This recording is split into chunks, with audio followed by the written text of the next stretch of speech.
How are you guys all doing? Welcome back to the GSMC Chip Shot Football Podcast brought to you by the GSMC Sports Network. I'm your host, Manny Maradiaga, live today on May 23rd, 2024.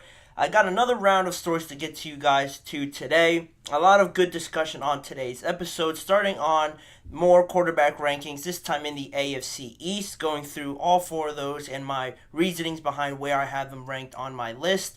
Then also we're going to talk about the Steelers starting their OTAs this week, the quarterback battle there between Russell Wilson and Justin Fields, how both of them commented on it, and my thoughts overall on that quarterback battle. Then later on in the show, more OTA talk, this time around the Atlanta Falcons, on Raheem Morris, how he's sort of changing the culture there a little bit, what sort of things is he doing different than last year, and why I think it's a positive sign early on here for the Atlanta Falcons. That and much more. Remember to like, follow, and subscribe to the GSMC Chip Shot Football Podcast. And on top of that, as a reminder before I start, if you guys have any questions or comments you want to make, please use the tip and donations link, gsmcpodcast.net. By using this link, I'll see your question pop up on my screen, and that way I can read your question or comment on the air and get your guys' perspective or on anything I say or on either of the topics we discuss on today's episode. It's a massive help for this show, so please, if you guys could, use the tip and donations link with anything that you might want to say on today's show. But with that being said, we'll jump right into the AFC quarterback rankings on today's episode. Some new faces in there, some returning ones. So without further ado, I'll jump into the AFC quarterback rankings like I mentioned there. Starting at the number 4 spot, I have Jacoby Brissett. Now you might be wondering or asking, why is Jacoby Brissett there? Shouldn't Drake May be there? Well, technically, Jacoby Brissett is the starter at this point, and unlike a Caleb Williams or a Jaden Daniels, Caleb Williams has already been named the starter. Jaden, by my understanding, hasn't been named the starter, but he is in line to start, drafting him at number 2 overall. And the main talk around Drake May and Jacoby Brissett is that Brissett is the bridge quarterback in place there for Drake May to learn as much as he can before really just throwing him to the wolves and having him learn the hard way. I like this approach by the Patriots, and Jacoby Brissett, I think, will do a decent job there for the Patriots. He is in his second stint there with the New England Patriots. He is 31 years old now, will be 32 halfway through the year, but that familiarity there around the organization with Gerard Mayo, they know the Patriot way, they know what it takes to have success there. Jacoby Brissett learning behind one of the best of all time in Tom Brady. His experience as well with different locker rooms, different teammates, I'm sure will help this young, inexperienced locker room in New England to do as best of a job that they can in this season. That takes me to my next point, the expectations and sort of the criteria I have made for these rankings of what the quarterbacks can sort of do with the level of talent that they have around them. The talent around Jacoby Brissett, not many people would label it as some of the best wide receiver groups, running backs that there are in the league. So really there aren't no real expectations that are on the shoulders of Jacoby Brissett to go out there and win a certain amount of games, win the division, or anything like that. It makes it a lot easier to just play freely. And then really, when you look at this team, any sort of positives that come will most likely be just surprises, a positive action that happens with this team. If they win a certain game that they're not supposed to, if they get to a certain amount of wins that nobody thought that they could, it's going to be looked at as a success. And this, just to remind everyone, is a long-term project in New England. I think Jacoby is the right person to start to usher in that new era, and then you could bring in Drake May along the way. Maybe at some point this year, maybe not, but right now Jacoby Brissett, because of all that I mentioned, is the number 4 ranked quarterback on that list. Moving on to number 3, Tua Tagovailoa, coming off of his best season in the NFL, his first full and healthy season for the Miami Dolphins. Finished the year last year at 11-6, had a good grasp on the AFC East Division title, but threw it away in the last couple of weeks there when they lost both times to the Buffalo Bills. So because of that, it made it even harder for them in the playoffs, having to travel to Kansas City, and that way really a big hurdle to jump over in your first playoff appearance for Tua. They really had no chance against the Chiefs, and it really just left a bad taste in everybody's mouths after that great season that Tua had individually as well as their team. If you look at Tua statistically, on top of the healthy season that he played, he backed it up with putting up some pretty impressive numbers. First in the NFL in yards, over 4,600 yards, 29 touchdowns, which was top 5, 14 interceptions, which he has to clean up, but he had a completion percentage of 69.3. That was top 3 in the NFL as well. So great year in 2023. Just gives you hopefully more confidence if you're the Miami Dolphins to sort of figure out a contract there with Tua. He has all the leverage really at this moment to point to these stats and to the just evidence that he can be that number one guy. It seems to be a mutual understanding there between the two of them. But in terms of just quarterback, what you'd want in a quarterback, he might not be the most elusive guy, the hardest guy to tackle one-on-one, but in this division, how he compares to the other ones, he's probably only second to one other guy, so that's something you could work with. Arm talent, it might not be the strongest arm in the division, but extremely precise, like I mentioned there, with the completion percentage.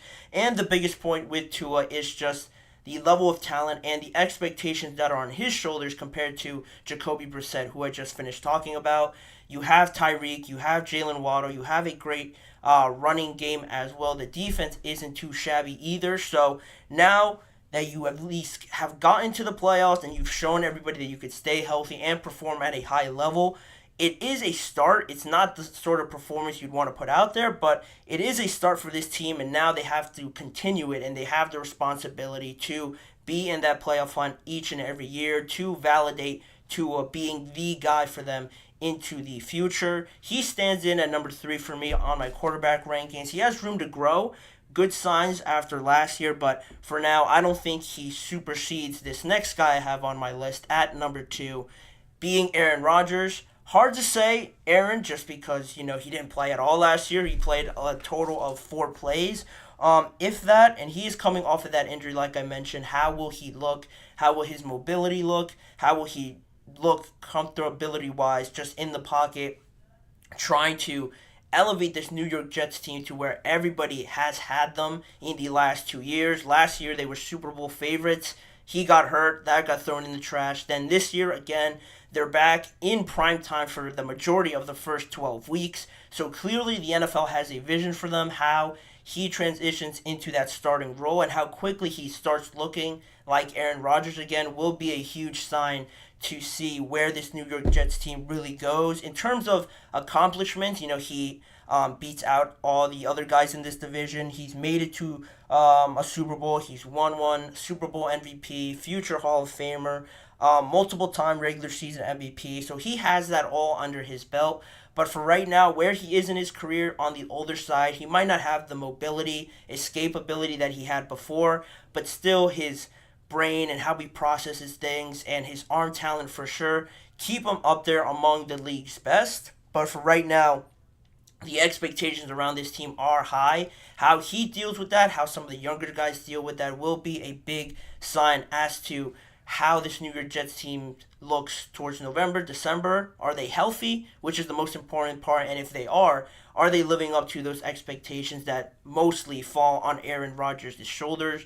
He has acknowledged that, and he's really embracing it this season, so hopefully it all pans out well for the Jets, which means at number 1, I have pretty obvious Josh Allen as my number 1 ranked quarterback in this division. I think he's held that title for the last few years. He has been in that MVP conversation a little bit, has been ranked among the top quarterbacks in the NFL for a while now. But now this year is a little bit different, less talent around him, how he deals with that. And last year, it looked pretty rocky throughout the middle of the season. Then they made it into the playoffs and had a chance to beat the Chiefs as well at home, but they ended up losing on a freak play. Tyler Bass misses the kick, and they end up losing to the Chiefs yet again. So that isn't ideal, but he has shown that he's able, again, with less talent on his team, with a weird-looking roster, he is still able to compete with some of the best. His arm talent, physical ability is probably second to not very many people in the NFL. Maybe second to none, honestly, with how big he is and how well he moves. Extremely hard to tackle, can throw the ball out of the stadium, has the ideal build you'd want in a quarterback. But now, it is funny how now with less talent around him, with how Josh Allen is viewed around the NFL, you would think that with less talent, people would sort of give him a break. But it actually is the opposite for Josh, which comes with holding this mantle of being the top 3, top 4 ranked quarterback in the NFL. With less talent now, teams or just people around the NFL will look at him now to, carry this team like a Patrick Mahomes could last year with no receivers, a pretty bad roster compared to what he did have in the past, but he goes and wins a Super Bowl. Lamar has never really had a number 1 ranked wide receiver close to what Stephon Diggs was for Josh Allen, and he has gone on to win multiple MVPs, has gone now to the AFC Championship game. So Josh Allen is a little bit unfairly judged there in some people's estimation because of the lack of talent, so much uncertainty on the Bills, but that's what comes with being the top guy for a number of years now in the NFL, not just in your division, but in the entire NFL. With less talent around him now, he'll have even more expectation, more judgment on his shoulders to try and emulate a little bit what Patrick, what Lamar, what other quarterbacks have done to carry their teams to the playoffs and even further than that. How he manages all of that, I think he's stepping more into a leadership role. He has all the tools to do it. He has developed since his rookie year to where he is now, has shown a great amount of growth since then.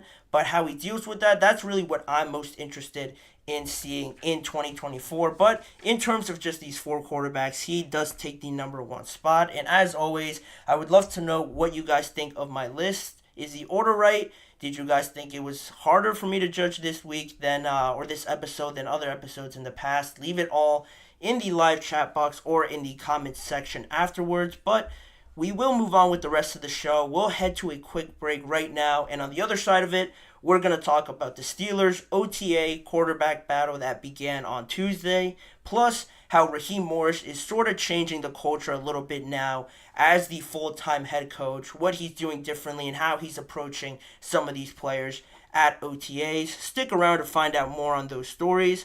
We'll be right back in just a few seconds. I feel like I'm losing my mind. Is everybody in the world blind? Please, Lord, give me a sign, a sign. I feel like I'm losing my mind. Is everybody in the world blind?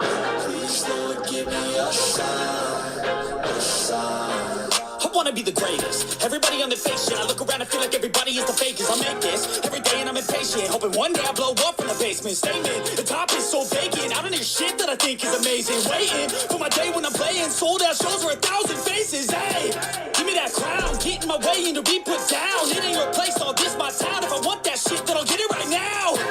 I'm losing it, the noose it fits. I'm losing shit, a stupid myth. You choose to live or choose to dip. You choose to fight or lose your grip and lose a gift. I feel like I'm losing my mind. Is everybody in the world blind? Please, Lord, give me a sign, a sign. I feel like I'm losing my mind. Is everybody in the world blind? Welcome back to the GSMC Chip Shot Football Podcast, here to begin the second segment on the show, talking about the Steelers and their quarterback battle that essentially started this week.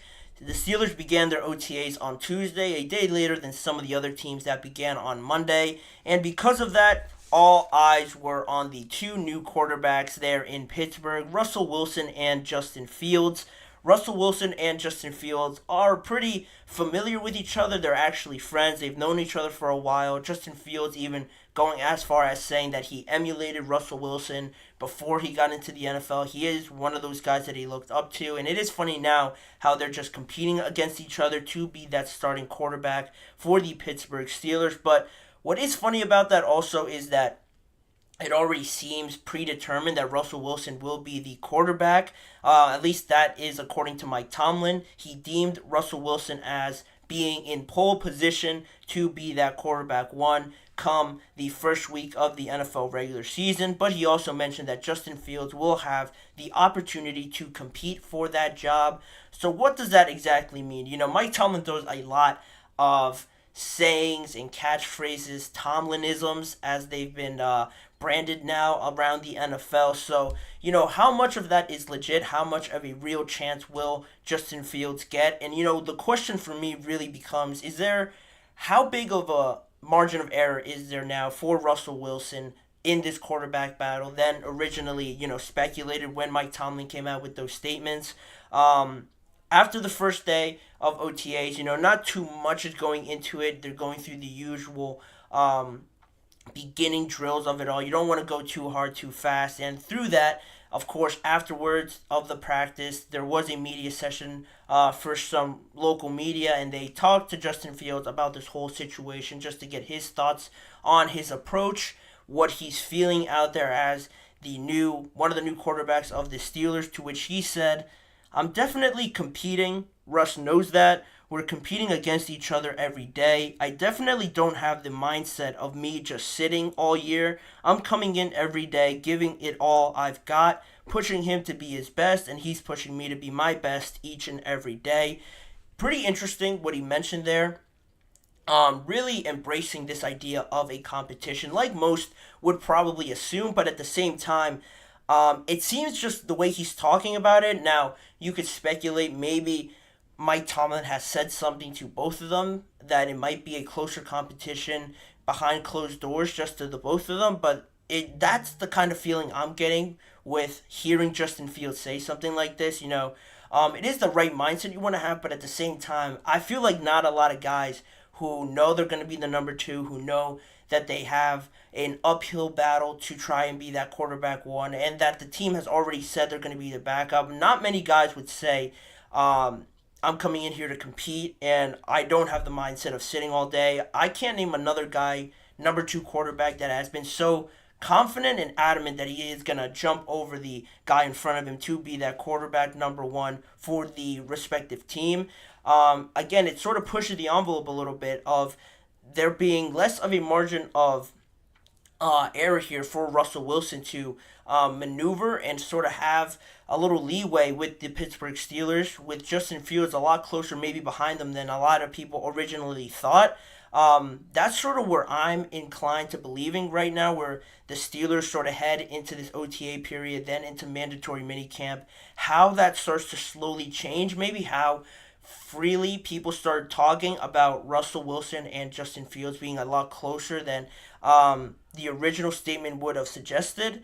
On top of that, Fields also mentioned that he wanted to be in Pittsburgh because of Mike Tomlin as well and the Steelers organization as a whole. He also believed that he has a lot more room to grow and saw Pittsburgh as the ideal spot to do that. And I think, again, with those conversations that you have with the head coach, with the general manager, or whoever you speak to during the free agent period, there has to be some clarity, I would have to imagine, and believe that the Steelers would have provided to Justin to make him believe that he can come in here and really have a shot at being the number one quarterback, because at the same time, it doesn't make sense for the Steelers to bring him in and just sit him all year and have Russell Wilson 100%, he's our quarterback, we're not moving off of that. It seems that way, the way Mike Tomlin has sort of painted it out, with saying Russell Wilson is in the pole position to be the starting quarterback. But again, it sort of leaves that door a little bit open, because if you remember, both of these quarterbacks are essentially on a one-year deal. Russell Wilson signing that one-year free agent contract after that whole situation with the Denver Broncos. They're paying most of his salary, so the Steelers have nothing really to lose with Russell Wilson. Yeah, he brings all the experience, all the pedigree that comes along with all the success that he's had. He certainly has more success than Justin Fields at this point in his career, or at the points of each of their careers. Russell Wilson being now closer to 35, 36 years old. He's been to Super Bowls, won a Super Bowl, so he does have that experience under his belt.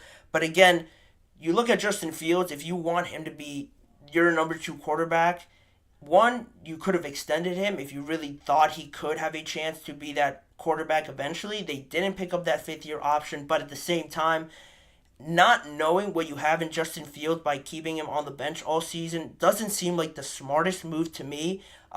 If you're the Pittsburgh Steelers, I would have to imagine, throw him out there at some point to at least know and alleviate some of this doubt that you have of whether maybe or not Justin Fields could be your starting quarterback. Maybe he's not developed enough. Maybe this wasn't the right situation. You won't have those answers until you throw him out there. Now, saying that, there is mixed feelings about when Justin Fields could potentially start this season, if at all. Some people around the NFL believe that Justin Fields will see early action a lot earlier than most people would believe in the earlier part of the season. Some believe it'll come halfway through, maybe after the bye week. There's a lot of give and take on that topic. A lot of people giving their different opinions. It's also worth noting that the Pittsburgh Steelers now, it's not like Russell Wilson is coming in there being on the Steelers last year, going through all the turbulations of Matt Canada and that offense to have the upper hand on Justin Fields.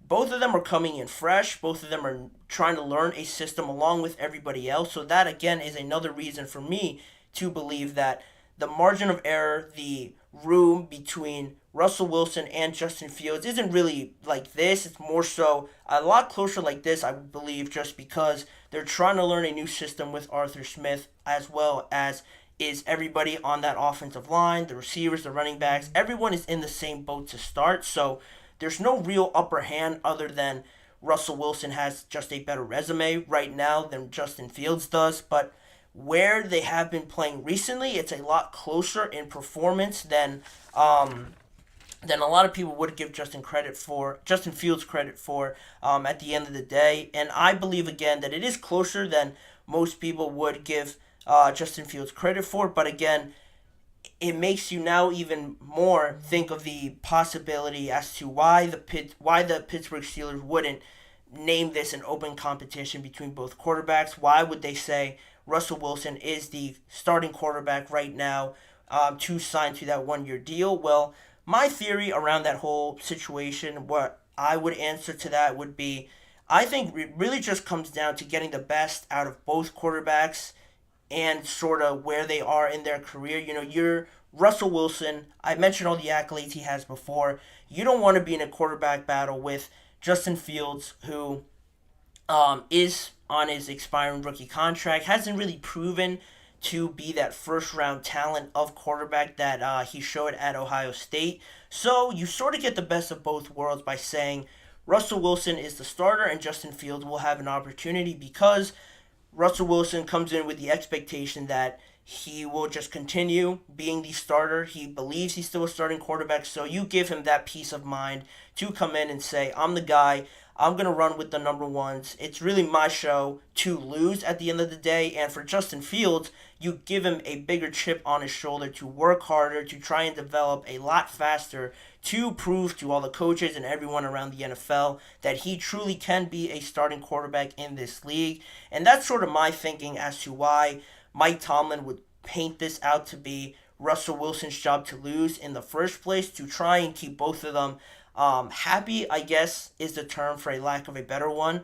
But at the same time, just getting the best out of both of them. Russell Wilson comes into a situation that he's already used to, being the starting quarterback, and Justin Fields has to once again prove himself and work harder to develop as a young quarterback. He is only still 25 years old, so that's also, again, why I would agree with Justin, where he certainly has more room to grow. And on that point, most importantly, that you get to see more good from Justin Fields, and it is essential that you see more positives out of Justin Fields this year, because the closer I think this quarterback battle, the speculation grows more and more, I think that's only better for the Steelers, because you know Justin Fields is improving, and at the same time, Russell Wilson will have to, again, try and work harder now. If Justin Fields, and he hears everyone talking about Fields getting closer to him, he'll work harder. And I think the Steelers have painted it out to be a very competitive camp for the quarterbacks, for all the positions on their offense and just defense as a whole. It seems like that's the attitude they want to embrace this year, and it starts from the quarterbacks, and I think it'll only benefit them going into 2024. They certainly have a lot to work around, like we talked about last week, how hard their schedule is, all the new sort of coaches and players that they have to integrate. It is going to take a big effort to get that all in line, but if they don't have a quarterback, you know how much does all that other stuff really matters. I think they've painted out this plan, this map out pretty well. Mike Tomlin, no surprise, knows what he's doing. How it gets executed, that's a whole different story. We're going to have to wait until September for those answers. But in the meantime, we'll continue on with the show. More on the Atlanta Falcons and their new head coach, Raheem Morris, how he's implementing his new stamp on the Atlanta Falcons and what he wants to bring to that organization, plus some early takeaways from the New York Jets, start of OTAs, and also talking about the NFL maybe implementing some more technology into the game of football that we all know and love. Stay tuned to find out more on those stories. You're listening to the GSMC Chip Shot Football Podcast. Looking for your daily fix of sports talk without having to pay for it? GSMC Sports Network is available on YouTube. Just search GSMC Sports Network. Get your fix of daily sports talk shows on YouTube. Absolutely free. NFL, college football, NBA, MLB, MMA, UFC, fantasy football, and so much more. GSMC Sports Network has shows running all day long, with new sports shows starting every 2 hours. Just like on your favorite cable sports channel, except GSMC Sports Network is absolutely free. Just search GSMC Sports Network on YouTube to catch one of your new favorite shows, like the GSMC College Football Podcast, Chip Shot Football Podcast, Hoops and Heels Women's Sports Podcast, GSMC Basketball Podcast, and so many more. Check it out for yourself. GSMC Sports Network, now available on YouTube absolutely free. Search GSMC Sports Network on YouTube right now. Welcome back to the GSMC Chip Shot Football Podcast. To jump right into our next segment on hand, more OTA storylines, this time more focusing in on a new head coach down there in Atlanta, Georgia. Raheem Morris in his first season as the head coach of the Falcons this season. And it's odd talking about Raheem Morris just because usually in OTAs you hear the classic stories of coaches and other veteran players talking about some other player that impressed them, someone that's really doing their homework, someone that's working extra hard. It's usually somebody raving about the players, but in this instance, it's sort of flipped, and all the players are raving about Raheem Morris and what he's really doing very well early on to start the OTAs process, and what really is making everybody fall more in love with Raheem Morris, really, to start this new era in the Atlanta Falcons era with this new young core that they have and new head coach. He's doing all the right things, it seems, according to some of the players. As an example of sort of the picture that you can get with Raheem Morris and what he's bringing to the table, veteran safety Jesse Bates mentioned it a few days ago at a media availability at OTAs. He said, coaches sometimes try to go pick on somebody and they're like, sorry, I'm not picking on you. Raw's like, I'm picking on you. I want you to be better. I expect more out of you. All has to do with changing the culture and changing this idea of, accountability. I think is the biggest thing I think of when I analyze this story. Raheem Morris going out there and saying, yeah, I'm trying to pick on you. I expect more out of you. I want to see the best out of you is essentially what he's saying there, according to Jesse Bates. And I like that to start off right away because you instantly send the message to everybody that this is the standard with the Atlanta Falcons. That's the sort of standard he's trying to set. So already he gets an A+ grade for me. I really like that about Raheem Morris. He seems very much engaged in everything that he does, really focusing in on the little things as well, it seems, with him as a coach. And also, linebacker Caden Ellis also mentioned it in his statement as well to the media. I'm so excited to work with these guys. They're not just amazing football coaches, they're amazing men. The energy they bring is awesome, and it hasn't dropped off yet. That's another thing Raheem Morris really wanted to emphasize as he came in here through his first OTAs, that he really wants to change the vibe around not just the team, but around really the entire organization and any room that he walks into. And it makes sense because if you look at the Atlanta Falcons recently, they're coming off of three straight 7-10 seasons and a playoff drought that extends really longer than anybody except the New York Jets and the Denver Broncos. Not the sort of company you brag about that you're in with the Atlanta Falcons and the Broncos and the Jets. So they clearly want to change that. They are slowly building this young, exciting team that now they have Drake London in there, Kyle Pitts, Bijan Robinson, all hits that they hit on in the NFL draft. And now sort of piecing it all together. It didn't really work out last year with Arthur Smith and that system that he ran. It really just comes down to the quarterback that they have in hand. They seem to be overly stocked up at that position now with Kirk Cousins and Michael Penix. So you don't really have to worry about that, which was ultimately the main goal for Raheem Morris and the Falcons organization into drafting Michael Penix as high as they did. They don't want to worry about that position. They know how hard it is to get a guy in there and find the guy for the organization. They believe they have not just one guy, but two of them that are capable of being starting quarterbacks and getting them to where they want to be. So now it just comes down to the things you don't always see at OTAs. How Raheem Morris is approaching this each and every day, I think, is a very good sign. And also, Jesse Bates just wrapped it all up in another statement he made on it in saying, the thing with Raw that makes him so unique is that Raw is hands-on with the offense, hands-on with the defense.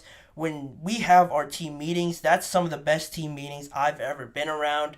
That all just encompasses really what I had in my mind what Raheem Morris is as a coach, and it is all great right now. It's all sunshine and roses, and it all seems still to be in the honeymoon phase with Raheem Morris. So I ask myself now the question of, looking past this season, looking towards the potential struggles, the transitional period you get with so many new players trying to learn a new system, a new quarterback as well coming in, a rookie and a guy that's never been there before.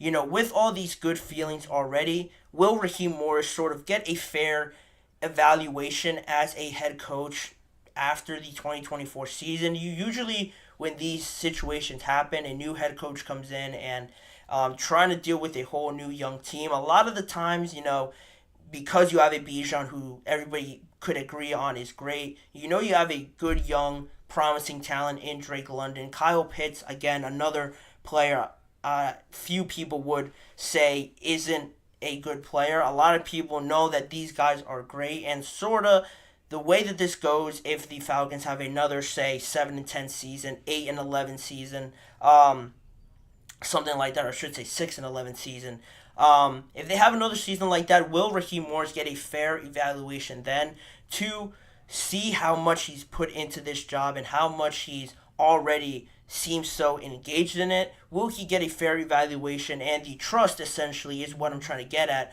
from the organization that, all right, he sort of built a foundation here at OTAs. Everybody seems to love it. All the players seem to have gone behind it. At this point, that could change or that could enhance itself as it goes further and further into the summer, into August, and then the regular season.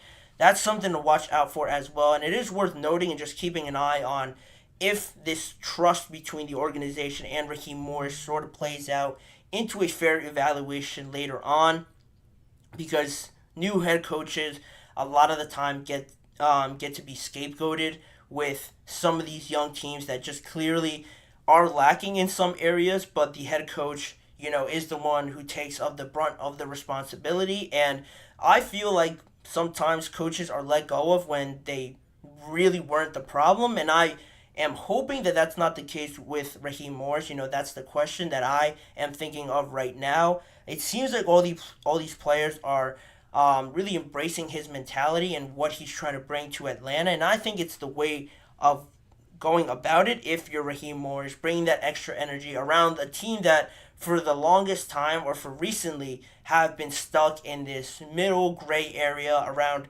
500, 7-10, maybe one game above 500, not being good enough to make the playoffs. Raheem Morris seems to just trying to exclude all that noise and just focusing in on each and every day, which is great.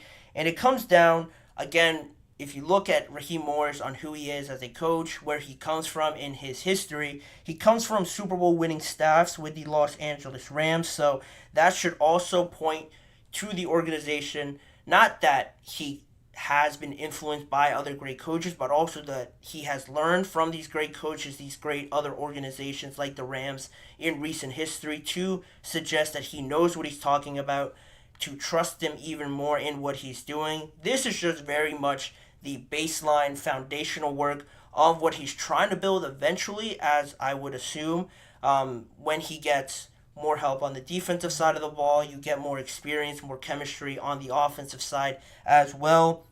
Results are obviously what matters. It is what everybody judges it off on, just right in general. If you look at the team, you look at the record, oh, they must be awful if they're 7-10, 6-11 or something like that. Or if they're just 500, they're just all right. They could get better. Without really looking at what Raheem Morris is trying to do, I think that's a very skewed way of going about it. So the results are what matter, but the approach that Raheem Morris is trying to bring and trying to change the culture a little bit is what I think matters most, especially with a young team like I mentioned, trying not only to set an identity for the whole organization, but something that the players can be on board with. And it seems, according to Jesse Bates, Caden Ellis, and all other players, I'm sure, that they are now starting to buy more and more what Raheem Morris is doing. There were some question marks thrown early at him because of the Michael Penix pick. Some of that inexperience as a head coach, some people might point to as the reason as to why they made that selection, but it looks like he's just walking right over that, not paying any attention to it, and really believes that he has a good team to make some noise in the NFC. I think they have the offense to do it. They have a lot of great players. I'm still weary on the idea of how this defense is going to look. He is a defensive-minded coach, so maybe that helps out a little bit more on that side. Maybe he has seen something in these players that not everybody, including myself, evaluates them as, but that is still in question for me. On the offensive side of the ball, I think they're good.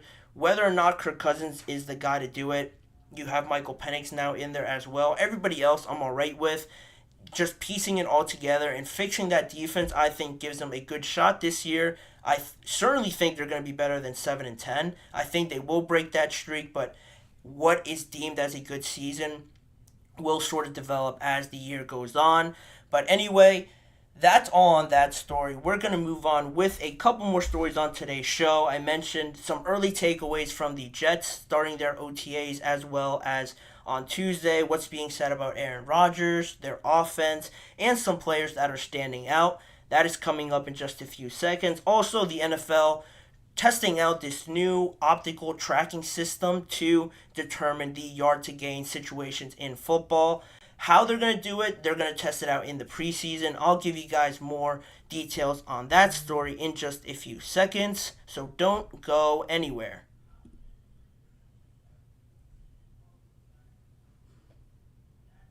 For the best and latest podcasts available anywhere, go to the podcast app on your cell phone and type in GSMC to access free content-rich podcasts on health and wellness, book reviews, sports, entertainment, relationships, social media, movies, technology, finance, and even weird news. Subscribe and download the GSMC Podcast Network's family of shows, available everywhere podcasts are found.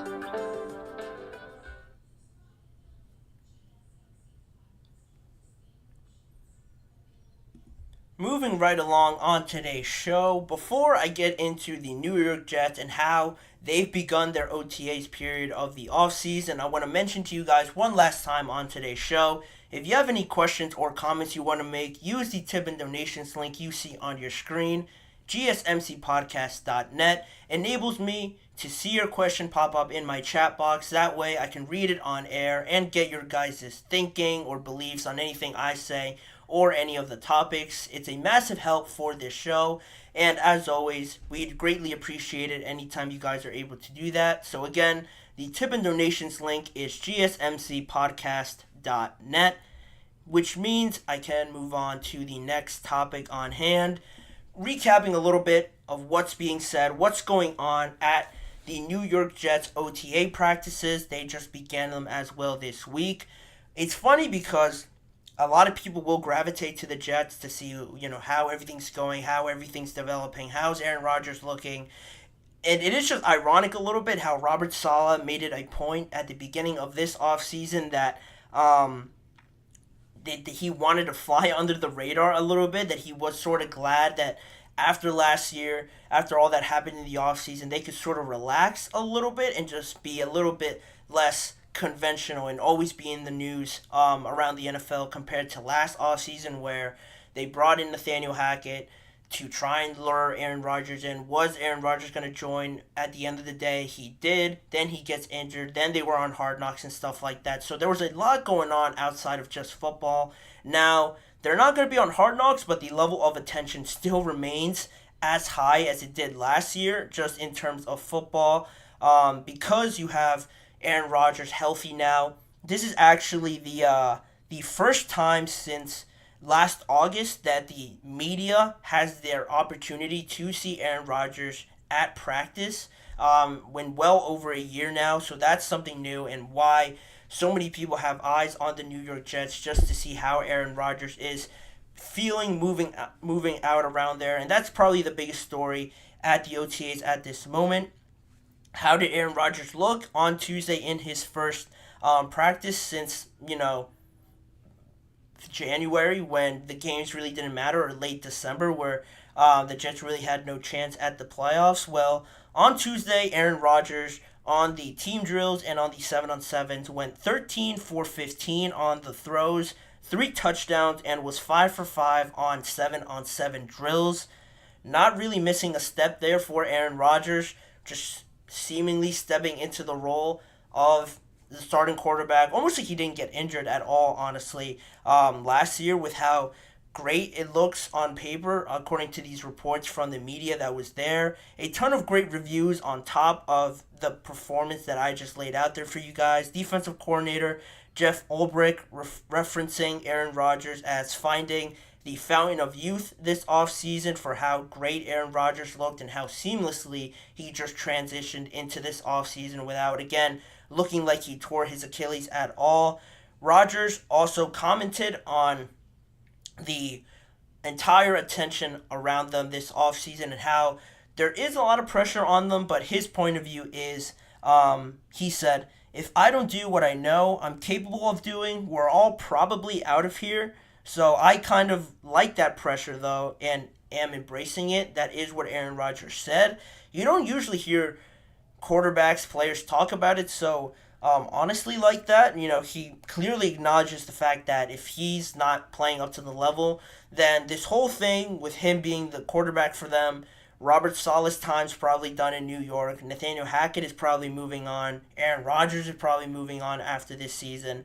That is a lot of pressure, not something that many quarterbacks, I think, would have the courage to put out there in the media to sort of elevate it and grow it into a bigger monster than it already is. But Aaron Rodgers seems to like it. I'm sure a lot of fans will like that approach, and he seems to be doing very well early on, but I'm sure that'll be monitored as the offseason goes on. In other news around the New York Jets, as big of a story potentially to Aaron Rodgers is how that offensive line is sort of developing. Tyron Smith actually practiced on Tuesday to start off the OTAs period because he is an older player. His health is in question. He hasn't been the healthiest in recent years, so the fact that he was out there was good, but on the other side, Elijah Vera Tucker, their new offensive lineman, John Simpson, and Morgan Moses didn't practice at all on Tuesday. All 5 of them haven't been on the field together as of this moment. 3 of the 5 of them also are brand new to the New York Jets team and just trying to learn a whole new offense. So not ideally what you want to see out there out of your offensive line. You want to get them as many reps together as you can.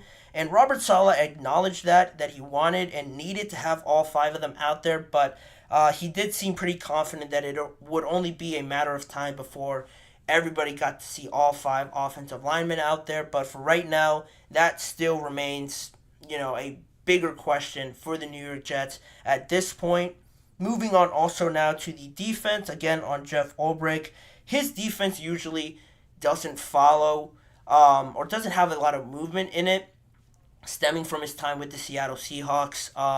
It brings up the idea of Sauce Gardner traveling, moving around, and sort of following the opposing team's wide receiver number one. He hasn't really done it at all through his first 2 years in the NFL, but Robert Saleh said that they plan on having Gardner move a lot more around this year and sort of follow the wide receiver ones, because last year they felt that opposing teams just simply stopped targeting the side of the field that Sauce Gardner was on. So at that point, he is still impacting the game. He's covering off a whole side of the field, but he isn't really making a big impact that he is capable of doing if teams just simply don't throw at him. With all the motion and movement that you have on offense, they can get their number one receiver open, and Sauce Gardner can't really do too much about it if he's not allowed to move. This year, Robert Saleh said that will be the case, and Sauce Gardner is up for it in year 3, has deemed himself as the best corner in the league, and really wants to go out there and prove it by following around guys all over the field. How he takes on that challenge will be something to watch as well, because from all you hear from defensive backs, playing on one side of the field, you sort of get used to it and knowing where the boundaries are, and playing off of that, you get pretty comfortable doing it, just playing one side. How he follows and adjusts to that will be something interesting as well, I think. And just also on other notes around the New York Jets OTAs, the excitement over Hassan Reddick from defensive coordinator Jeff Ulbrich was pretty great. Hassan Reddick hasn't been out there as of yet, but it did hurt to lose Bryce Huff, but bringing in Hassan Reddick and all that he's done in recent years certainly has defensive coordinator Jeff Ulbrich pretty happy. Also, the Rodgers to Garrett Wilson connection was in full effect on Tuesday. They looked pretty much in sync right from the start. They had a couple of highlight plays on the New York Jets defense, a couple of good catches and highlight catches from Garrett Wilson, which is something you'd love to see. Finally seeing that connection between Rodgers and Garrett Wilson, almost really seeing the ceiling and what kind of heights Garrett Wilson can reach with a level of quarterback that Aaron Rodgers is. That's exciting to follow as well. Also, on the offensive side of the ball, Robert Saleh is allegedly taking a larger role in the offensive play calling. Woody Johnson, the New York Jets owner, has said it would happen, and also Aaron Rodgers confirmed it, that Robert Saleh has been more involved on the offensive side of the ball. Usually he is more hands-on on the defense because that's where he comes from his time with the San Francisco 49ers, and it all comes off of the back of that story I mentioned, I want to say last week, on the New York Jets looking for other options outside of Nathaniel Hackett, sort of losing confidence in him after last season, but they didn't find anybody else to sort of replace him or one-up him in the pecking order. Instead, Robert Saleh is taking in a larger role on offense. Whether or not that means calling the plays or just giving his input will be something certainly intriguing to watch as the offseason goes on. And also as a standout, rookie wide receiver Malachi Corley, other than making himself famous by saying he's staying with Aaron Rodgers in his guest house, he is also getting numerous good reviews from his early performance in OTAs, has really stood out from a physicality point of view with how he plays, how aggressive he is at the point of attack. His explosiveness is something that the New York Jets are really excited about, and Robert Saleh also said that he is becoming a guy that they want to get the ball in his hands as much as possible. Very good praise early on for a rookie wide receiver. Not jumping off of any stat sheet early on, but it's certainly somebody to keep an eye on as OTAs continues. But that's really the most of what's going on with the New York Jets so far. Still early doors, but some encouraging signs if you're a fan. Aaron Rodgers looks good. You have some guys stepping up, and Robert Saleh taking in more of a toll on offense. How that is going to affect them going forward will be determined later on, but that'll do it for that segment. We have one more on today's agenda to talk about the NFL integrating a new optical tracking system to determine the yard to gain situations that find themselves a lot of times in football. How it impacts the game, how they'll sort of try it out in the preseason will be coming up in just a few seconds. You're listening to the GSMC Chip Shot Football Podcast.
Back here now on the GSMC Chip Shot Football Podcast to talk about our last segment here to wrap up the show. The NFL trying to integrate a lot more technology into their game of football. It was announced recently that the NFL is moving forward with an optical tracking system for line to gain rulings, according to sources close to CBS Sports. They were the first to report on this news, and also mentioning how the NFL has previously tried out this system a few times, actually in a couple of stadiums around the NFL this past season, actually, and it all seemed to have been going pretty well, and the full system will be given a full preseason trial run this year. So by the time August comes, we're going to see some of this new technology be implemented in some of the preseason games. How quickly and how efficient it looks on there will be, I'm sure, the major talking points. But to talk about the optical tracking system, what does it mean and what actually is it? Well, I'll say I'm not an expert on the most advanced technological terms and definitions of it, but I did my best in sort of trying to figure out what this means and what we could expect from this new system. Basically, instead of using a microchip, which is in all the game balls currently and how the NFL tracks that right now, instead of using microchips in the game balls like usual, this technology doesn't require any microchip in the footballs and instead relies entirely on optical tracking systems, which again means, in the simplest of terms, coming from me, that the most common way that this is usually done is with cameras or a few sensors around the stadium that track really the football and its positioning, its trajectory around the field and where it lands and its point of, exit from the quarterback's arm, where it lands and all that sort of stuff. I'm assuming that multiple sensors will be placed across the field, as well as one camera that solely follows the football from the time it leaves the quarterback's hand, it gets into the receiver's, running back's hand, and then where it ends up. All those sensors and all those cameras will be put into use and following it and really triangulating. I'm using a lot of big words. Triangulating the spot of the ball, where it goes out, the exact spot, how far it is from the first down marker, all that sort of stuff will be the general idea of how this new optical tracking system sort of works in the NFL. Like I mentioned already, the NFL tried it out with a few stadiums already, specifically MetLife and Hard Rock Stadium last season.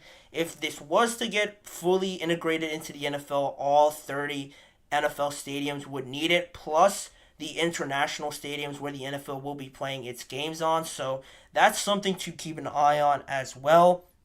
What does this mean for the regular chain and markers out there that have to take their time and running out there and measuring it all as closely as they can? Well, they're still going to be around, but instead of being the main, relied upon option to go to measure out the line to gain situations. They're going to be sort of used as backup options if the system, if there's any problem with it, or if it's just not acting as it should. It'll be a backup and also act as a reference point on the sidelines for the coaches and the players and some of the fans in the stadium. So it's not going to be completely wiped away, but it won't be the main go-to option for some of these situations that you find yourself in the NFL. Also, on this topic, sources said that if the system goes well this preseason without any issues and everyone seems to be on board with it,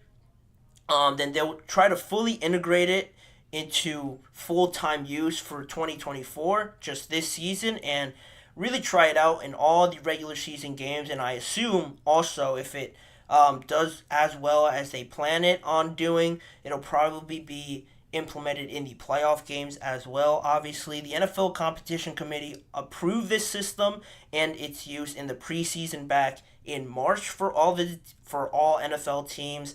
It wasn't really talked about as much back then, but now to fully grant it, they need the league's trust, and that's why they're trying it out for one final time in this year's preseason to see how close to completion it is to fully throw it out there for regular season games. Because if you think about it, these line to gain rulings, the 4th and 1s, the 4th and inches, if the quarterback or the ball fully crossed over that first down marker, they are pretty important situations that happen in football. So to test it out in the preseason, we'll have a lot of eyes on it because some of these situations sometimes are so important that they determine the whole swing and momentum of an entire game. And oddly enough, sort of like the trend has been with other things like the kickoff rule and other rules that the NFL has sort of copied from other leagues, this system is already sort of existing in the UFL, sort of how they determine their line to gain situations, and it gets pretty precise if you have a chance to go and look at it, how the UFL does it. They get it pretty precise down to the inches and down to exactly how close it is to the first down marker. They have a whole system that, projects the image out onto the fans watching at home, how close the ball is, and it just does it pretty quickly as well, which I think is another big point of this entire system, because the games, in all honesty, are long enough. So I'm of the mindset of if you can get more technology in there, I always see it as a good thing. It can only help because you try and eliminate the human error of the whole situation. And if you have this system, which essentially takes out the reviews and takes out the human error, the human, manpower to go out there and measure the line to gain, and sometimes, like we've seen, using an index card to measure how far a football is from the first down marker. None of that extra stuff is needed. You have full technological advantage here in measuring it out itself without taking the time to do it. I like that idea, but again, how quickly do they do it and how efficient and accurate it is will be the biggest point of emphasis for me. But then again, they're going to try it out in the preseason. Another reason why to watch some of the preseason games to see how this all could work itself out in the regular season. For the idea of it. How it turns out at the end of the day will be interesting, but I want to know what you guys think about it. Do you guys feel that more technology in the NFL right now as it's currently been implementing, is it going too fast? Do you like all this technology in the NFL currently, or do you think it should be taken out of it? I know that's a whole bigger issue in other sports like soccer with VAR and other sports around the world, but I feel like the NFL has done the best job of trying to do it. You have some technology complaints in the NBA and what's being reviewed and what's not. I feel like the NFL's done a great job of it, and that sort of gives me more confidence into buying what they're trying to implement now with the optical tracking system. It has sort of worked out in the past. Trying to implement it now will be something certainly to keep an eye on, but at the same time, I'm excited about it. I think it could only help if, again, you take out the human error of it. You're still going to need referees around, of course, but it should be interesting to see how it all pans out with the NFL trying to integrate some more technology into the game and trying to make it as efficient and as entertaining as possible. But on that note, that'll be all I have on this subject as well as on today's show. Thank you guys all for joining me on today's episode of the GSMC Chip Shot Football Podcast, brought to you by the GSMC Sports Network. Make sure to like, follow, and subscribe to the show, as well as following the network on Facebook, Instagram, X, and on TikTok as well. If you want to see more of me and this show, check out the GSMC Sports Network channel and the GSMC Podcast Network channel on YouTube, where YouTube Shorts are posted every weekday. All the live recorded shows, full shows, are all on both channels, and individual segment videos. If you don't have time to watch an entire show, each segment is placed on both of the YouTube channels as well. As a final reminder, tune in every weekday at 6:30 p.m. Eastern Time for more discussions and football talk with me, Manny Maradiegi, as your host. Thanking you guys for joining me on today's show, and hopefully I see you guys all back here again to wrap up the week tomorrow.